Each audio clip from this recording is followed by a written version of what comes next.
Hello, and welcome to the fourth episode of Mixed Media Reviews. My name is Kelsey, and today I'm going to be talking about a book. This week's book is There's Someone Inside Your House by Stephanie Perkins. Right away, I just want to warn you that my cat is currently sitting on my windowsill, and his tail is flicking at the blinds, so you may or may not hear some weird sounds in the background. I'd move him, but he's just so cute sitting there looking outside the window, so you're just gonna have to suffer through it.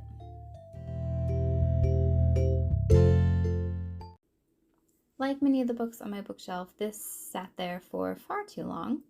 I got it, I think, for free back in 2017 at San Diego Comic-Con. Back in the days where Comic-Con was a place you could go to and people just gathered and we're near each other.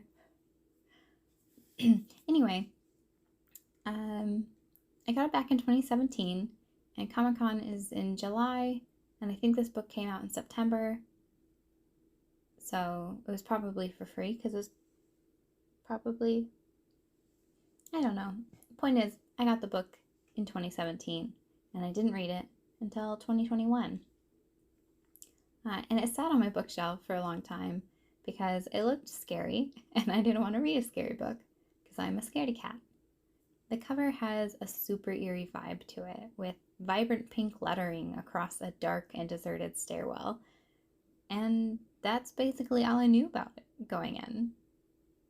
I never read the back cover, I never heard anything really about it, I just saw that it was probably going to be pretty creepy, and so I was too scared to read it for a very long time. There's Someone Inside Your House by Stephanie Perkins is about a young girl, Makani, who has recently moved to a small town in Nebraska to live with her grandmother after a bad situation at her old high school in Hawaii. She makes new friends, Alex and Darby, and even has her eye on a handsome loner kid, Ollie.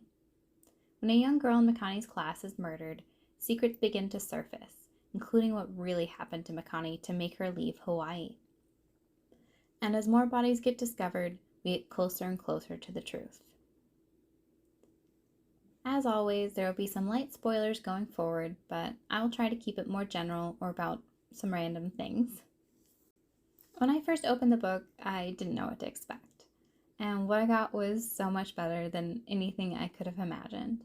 This was a slasher film in writing, and I couldn't get enough of it. I honestly struggled putting it down at night, which really surprised me since this isn't my typical genre, in text or really on screen. I loved that it was so suspenseful and that I didn't know what was going to happen next. I was actually upset when it ended because I wanted more of it, and I couldn't stop thinking about it, even days after I had finished reading it.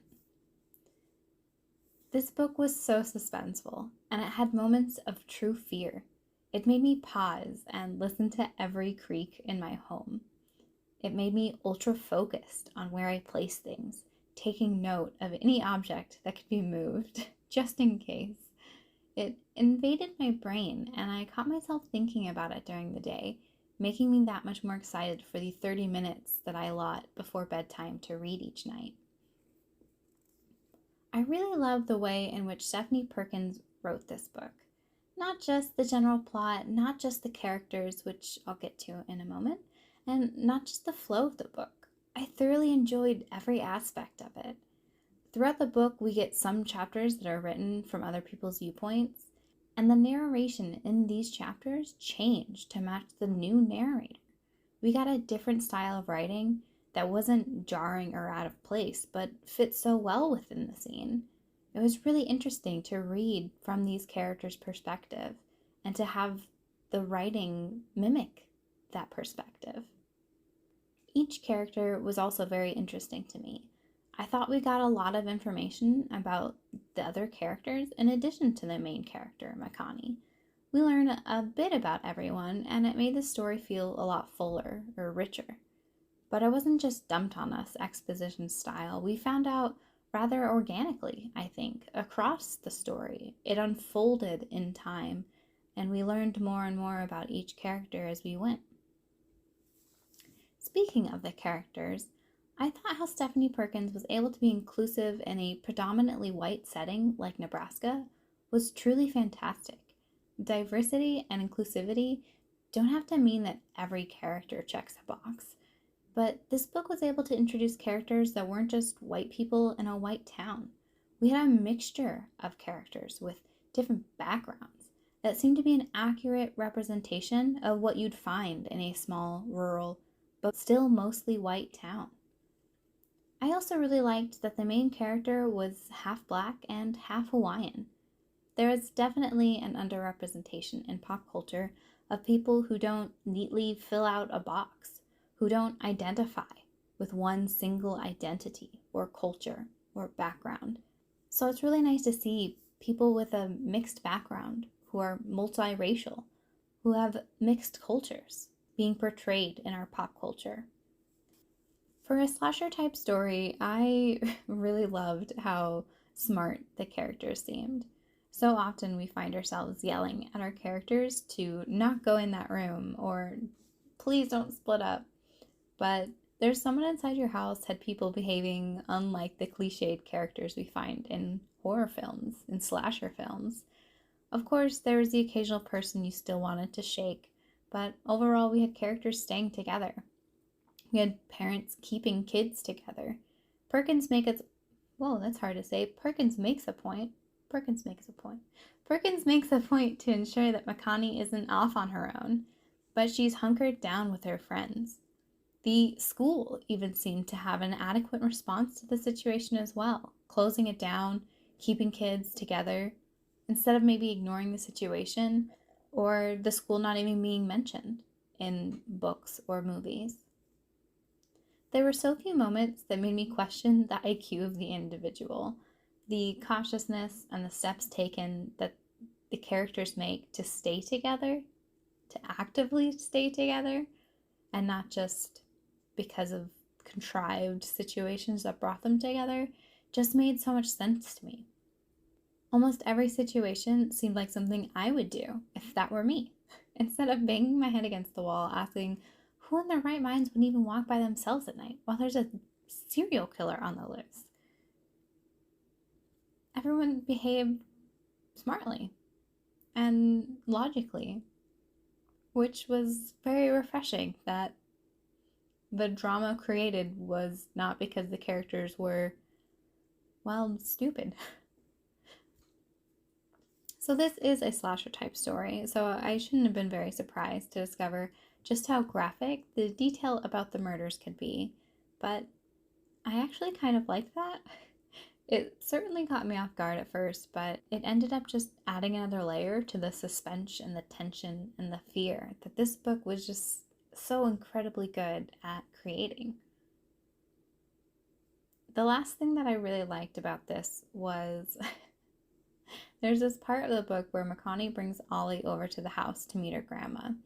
And her grandma is an avid puzzler, and we find out that Ollie, too, enjoys puzzling. And there's this short dialogue between the two where they discuss puzzle strategy, and they are 100% spot on in their strategy, because only monsters don't complete the border before going inward. Something I hate, which I am going to say hate, to read is when an author writes that a person could taste the other person's mouth or like the taste of their lips or something similar. This is certainly a personal issue that I have, and not necessarily like a real critique of something she should have done or couldn't or didn't do well or something like that. But it just makes me so incredibly uncomfortable to read it. And I just really don't want to read about how someone tastes. I think it should be banned from books, for sure. Okay, not really, but it's not my cup of tea, for sure. Part of why I craved more after finishing the book was not only just because it was so incredibly good, but because it ended so abruptly, which I don't think I necessarily liked. Part of me appreciated how it elicited a response from me, that craving for more. But another part of me wished we could have seen Makani and her friends dealing with the aftermath just a little bit more. For me, I think I would have had more closure if we had gotten to see them the next day. even if it was just for a little bit, to see them discuss the events that had just taken place. Instead, it felt like I was so full of adrenaline from those last few pages of the book, and then it just immediately ended. But maybe that's what Perkins likes, that we don't feel closure in the end. This next thing isn't really my critique, but this book was definitely more romance heavy than some people liked. So, if you prefer horror with no romance, then this book isn't really for you. However, I will say that this was marketed and intended to be more of a teen slasher / thriller, and that those genres, especially the teen slasher, have much more romance in them than a traditional horror movie does. And I, for one, enjoyed the romance intertwined with the suspense because it honestly helped me deal better when it came to the scarier bits. So in case you haven't read the book, you may want to skip to the next section of the conclusion. It's not specific what I'm about to talk about, but I think if you haven't read it, it can ruin any theories you may have. So I'm giving you time to go ahead and click skip or next or however you go to the next part of this podcast. Earlier I said that I liked how I couldn't really predict what would happen next. And while I did like that aspect for most of the book, I do think who the killer was came way out of left field. I always like when there are hints, but subtle enough that you can't necessarily piece it together yourself. Though, like I said, this isn't really my typical genre, so maybe in the slasher genre this is fairly typical, that those hints aren't there for you, like you would find in an Agatha Christie crime novel. And speaking of the killer, I also didn't quite like their motivation. I won't explicitly state it here, but to me it was kind of disappointing. I guess in real life serial killers don't exactly have super cool motives, but for me it fell kind of flat. I guess I just thought it would have had more meaning. I thought it would have had more lasting impact on me.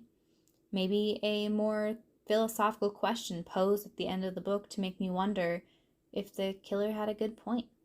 But instead I just thought it was like, oh, that's why they did it. Okay. And then I just kind of moved on. I am really excited for the movie adaptation to come out on Netflix. It was supposed to come out in February of this year, but like most things, has been pushed back. I have looked and looked, but I haven't seen any new date or even a tentative date stated.